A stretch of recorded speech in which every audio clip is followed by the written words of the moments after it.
Hi friends, ரொம்ப டேஸ்டியான custard halwa ரொம்ப டேஸ்டியாக இருந்துச்சு. இந்த ரெசிபி ட்ரை பண்ணி பார்த்துட்டு எப்படி இருக்குன்னு கமெண்ட்லேயே சொல்லுங்கள். ரொம்ப ஈஸி தான்.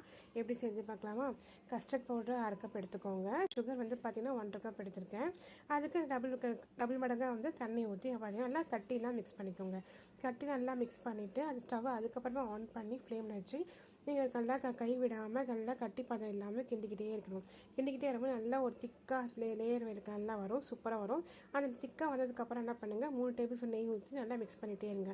மிக்ஸ் பண்ணதுக்கப்புறமா ஏலக்காய் வந்து இடித்து வச்ச ஏலக்காவை தூக்கிட்டு நட்ஸ் போட்டுட்டு, நட்ஸ் வந்து நீங்கள் என்ன போட்டுக்கலாம், நான் முந்திரி மட்டும் போட்டிருக்கேன். முந்திரி போட்டுட்டு அதில் வந்து நெய் ஊற்றி நல்லா மிக்ஸ் பண்ணி கிளறி நல்லா சூடோடு இருக்கும்போது நம்ம வந்து ஒரு பேனில் வந்து நெய் தெரிஞ்சுருக்குங்களா, ஸோ அதில் வந்து நம்ம ஊற்றிட்டு நல்லா சூடு ஆறுனதுக்கப்புறமா நம்ம ஒரு பிளேட்டில் தட்டி எடுத்தோம்னா சூப்பரான சுவையான கஸ்டர்ட் அல்வா ரெடி. இதை ட்ரை பண்ணி பார்த்துட்டு எப்படி இருக்குன்னு மறக்காமல் கமெண்ட்டில் ஷேர் பண்ணுங்கள்.